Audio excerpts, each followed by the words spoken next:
Oh, what?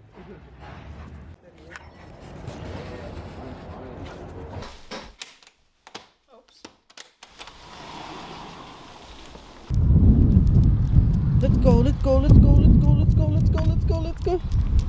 Good boy. Wow, what a handsome dog. 3, 2, 1, go, go, go, go, go, go, go, go. Woohoo! Come home. Come on, Taurus.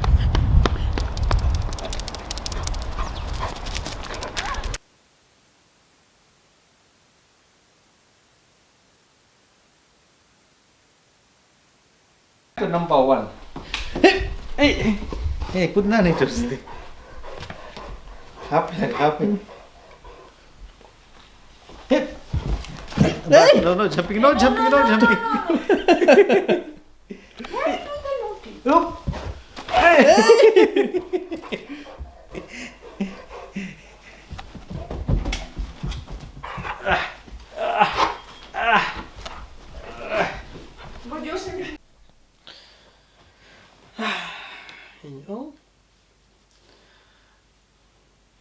Hey guys, how's it going? So, we just found out the bad news that Taurus, the dog we've had for 10 years, raised from when he was a baby boy. We used to hold you right here when you were the size of your own head. Yeah, you're only here for the treats. Right? When he was the size of this big, couldn't even open his eyes. We've known him for that long. He got diagnosed with prostate cancer. From what the vet told us, it's pretty rare, and it's definitely like hard news for the family to handle. We've just lost another family member due to cancer just less than 6 months ago. I think, yeah, the 2 months item's the size of a freaking soccer ball, which is not savable at this stage, and he's quite old, so we can't operate on him. I mean, he's 10, and like logically we know that, you know, like, oh yeah, he's had a good 70, 80 years of life. Oh, relax.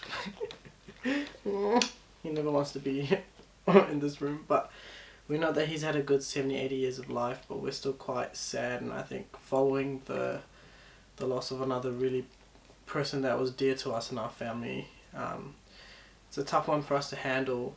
And I don't like to share things like this, to be honest. I barely even tell my friends, but I think the reason I'm doing this is to show you guys like resilience and how I deal with it, because you know, when I was younger, I noticed that a lot of the things that I wanted to get done, or things that were important to me or would be important to me in the future and my family, I wouldn't get done due to events that would make me feel bad or that were hard to deal with. And arguably what this is horrible. Like, he's my best friend, and you know, all I do is talk about him in the office, in high school, in uni. He was everything to me. So, but in saying that, the way I feel is that I'll be there for him as much as I can, and I still have to look forward to the people in my life that I still owe to work hard going forward. And it's tough. It's tough because I've done this year already, plus COVID, and last year I lost a lot too. It's a tough one, you know. No one wants to go through times like this, but the way I always explain it to myself is that these things are inevitable, and it's gonna hurt. But you have to keep moving forward.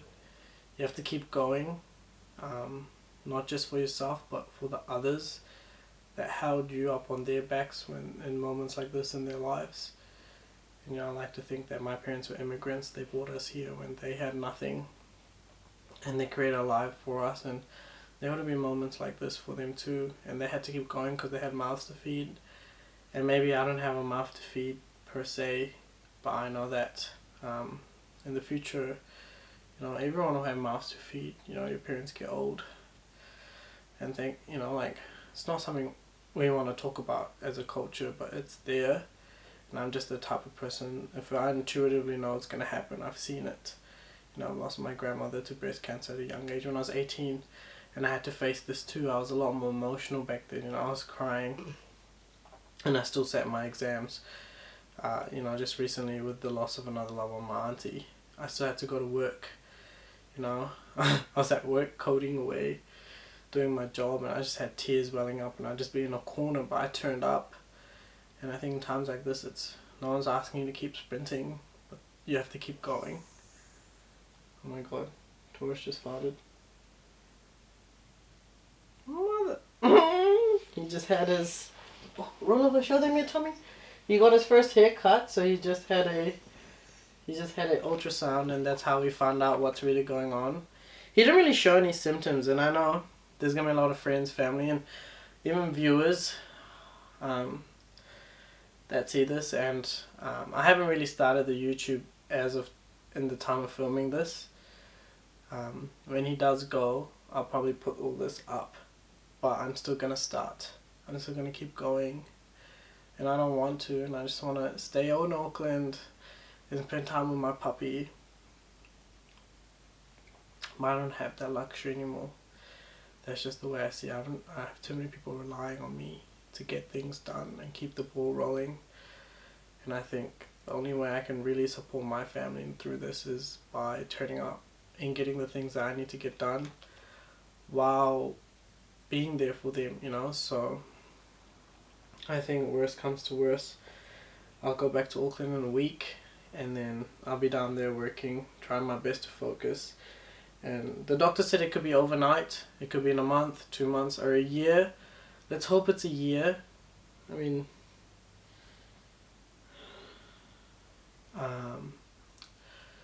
if not, you know, I told my parents a plan. I'll fly out with a day's notice, you know, like a couple hours notice, I'll be here.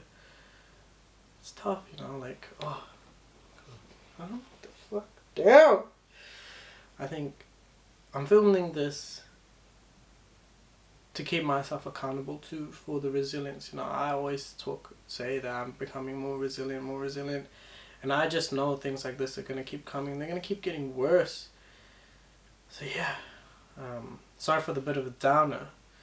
I think this is an important part of personal development and growth, is that dealing with tough things like this. Like when I was younger, I used to think losing him would be the worst thing in the world, and it is. It sucks. It's a horrible feeling. You know, I was the one who had to take him to the vet. I was alone, and I was the first person to hear he probably has cancer, and it's the size of the soccer ball, the tumor, that's huge, right? So I had to deal with that, and then I had to tell my whole family. On behalf of him, we just want to thank you to all our friends. Hey, that played with you, they gave you kisses, they gave you tummy rubs.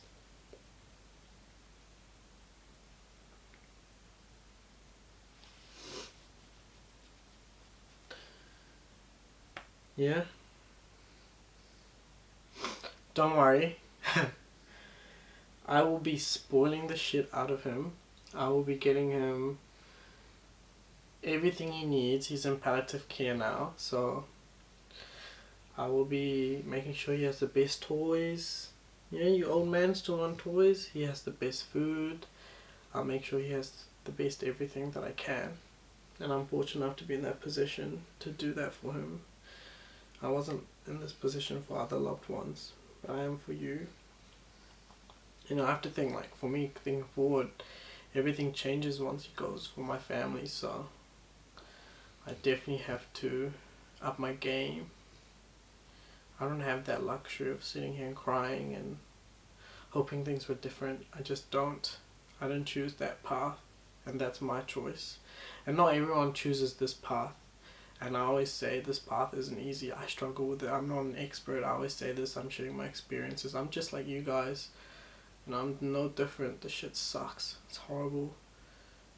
You know?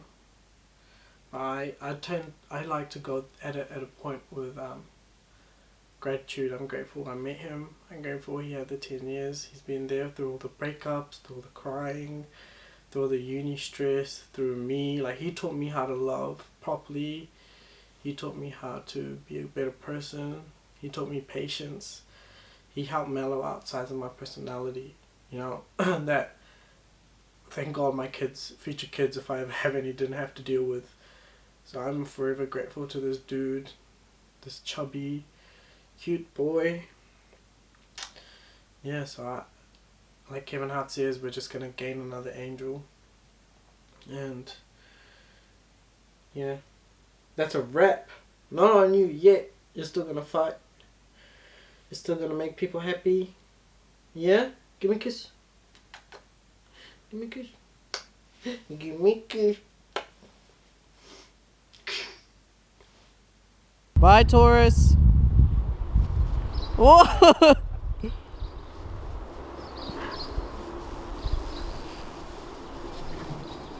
Bye, Taurus. We going.